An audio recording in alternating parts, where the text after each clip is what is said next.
What I want to do is I want to just talk with you about a study that I did and about a concept.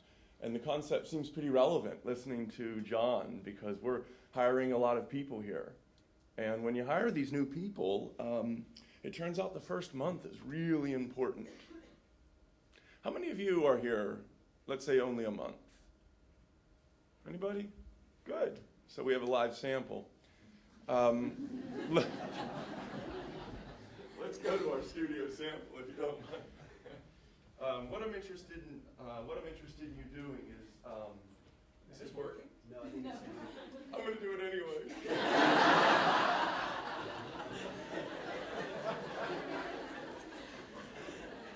What I'm interested in doing is having us think through why it's a weird time. So who's only been here about a month? Act like it's live. John, really, it won't work? No, it's just the mute.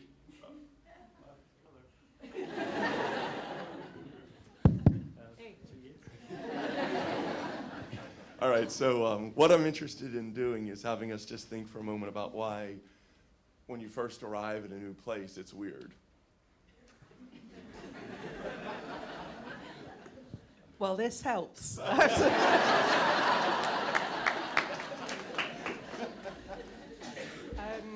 I guess the easy one is that you don't know the faces that you're talking to. So I'm just going to follow up on that a little bit. It turns out that one of the really big problems is you have to negotiate a new identity. And that's some big words, but it really just means that nobody really knows who you are. And that's alienating because most of life, we've already negotiated an identity with everybody around us, and they know what to expect from us, and you know what to expect from them. And so life seems kind of orderly. And even if it's not perfect and they don't totally get you, they kind of get you. And it means you can kind of predict stuff and they can predict stuff. When you go in a new setting, nobody really knows who you are and what you claim to be. And you don't really know who anybody else claims to be. So it's kind of a problematic space. And so that first month to 2 months throws people a lot of times. And if you are new, you can kind of remember this, but it actually gets pressed pretty far because you don't really know how to predict your environment.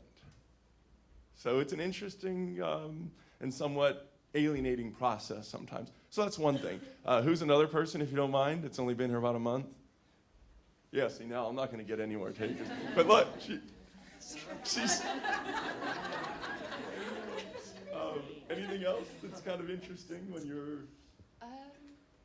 I would say it's the learning the new culture of the organisation that you're in. I think that's the sort of unwritten rules and how people work. That's right, and they just seem crazy in some way. Yeah, they can be. So there you got it, no PhD needed. Those are the two big things. But the second thing is to do with the sort of unwritten rules that to the locals seem right. They seem to be the right way to do things, and so they all go about doing them, but you've never seen them done that way, and it really seems senseless, a lot of them. And a lot of the rules that seem so normal to most of the people kind of make it hard for you to act in a way that seems sensible to other people, even though it seems pretty obvious to you. So these are two big problems. I'm not going to go into that too much more, but it's a really cool area to research. And I've been doing it for a long time. I thought what I would do as a next step, though, is just tell you a little bit about a study that I did. It's really interesting to me, anyway. So you've got A's and B's, don't you? Why? Like, that makes no sense to me. Is it for voting? Let's vote. I'll create a little thing, and then you'll vote on it. So I'll go back up here for a minute. So what I'll do is I'll tell you about this study, and then I'll tell you 2 possible outcomes, and then we can vote. So when you do have a new person, how long have you been here at LBA? How long? More than 3 months, I guess. All right, you're safe. Okay, so what I want to do is tell you about these two different ways that you might go about onboarding or socializing or welcoming. I don't really care what you call it, but it's sort of what you do with them the first couple of weeks. One option, the power battery is blinking a lot here. Do you know that? IT people, it's okay.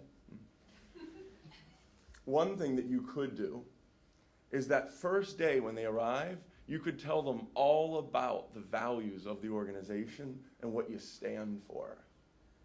And that is the way that most organizations go about doing this. And that's called enculturation.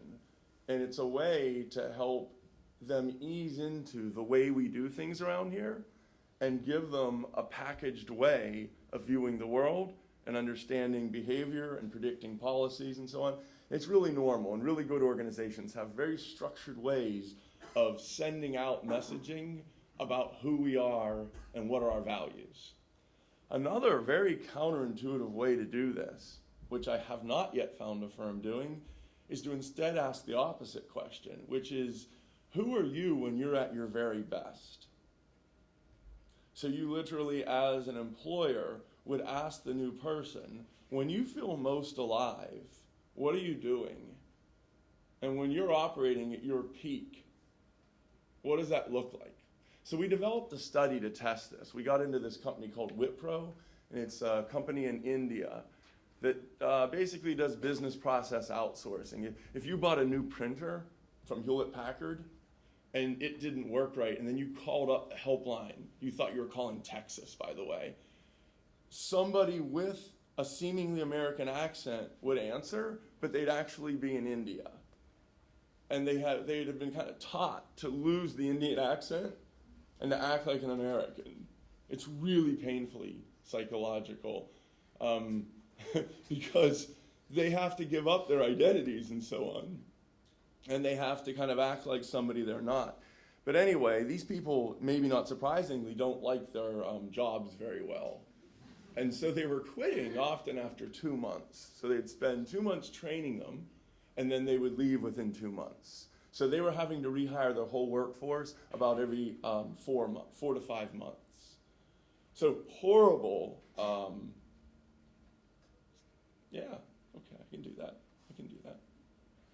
What I want us to do is say, in this company, if we created random assignment into these conditions, we looked at about 350 new hires. Half of them we put into, let's really tell them what Wipro's all about and what are its core values. And half of them, randomly, we put into this one and saying, who are you when you're at your really best, when you're most alive? And then the next step after introducing those two ideas is we let them meet their new teams for the first time. And they either introduce themselves as who I am when I'm at my very best, we'll call that option A, versus option B is how my values and Wipro's values are aligned, which would tend to kind of help them think about fitting in to the culture. So I'm going to ask you to vote. Do you have your voting placards? Okay, so A would be, put up A if you think that the being when are you at your very best, asking that question would somehow be a better approach. Okay? Oh, that looks like a lot. You're cheating or something, I think. And then what about B? Can I see B? It's the much more normal way. That's the counterintuitive part. Okay, so I think I might have led and steered the audience here. But I'll just cut to the chase. This is going to be published in Administrative Science Quarterly, so I know you'll all be reading it soon. I'm sure it's sitting right beside your bedside at home now. But A won considerably. The really odd thing that we found is that when we used B, it wasn't much better than doing what they've always done, which is basically skills-based training. Here's how you do the job. Here's how you actually do the work. It didn't hurt, but it didn't help that much. For some reason, A cut turnover in half. It didn't cost any money, but we got people staying there on average 8 to 10 months instead of 3 to 4 months, which is pretty amazing. The even more amazing thing is we tracked the customer satisfaction. So we looked at the people who were calling in with problems. They rated each of their interactions, and they said, how'd that work out for you? Did they solve your problem? So we have their scores, and they were statistically significantly higher when on day one, 7 months earlier, we ask the question, who are you when you're at your very best? So there's a bunch of theory about that I'm not going to go into, but I just wanted to share that with you kind of briefly, that it's a little counterintuitive. But the number one most important thing that you should remember is that first month is critically important. And it's when you kind of set the plaster, as it were. All right, thanks very much. Good day.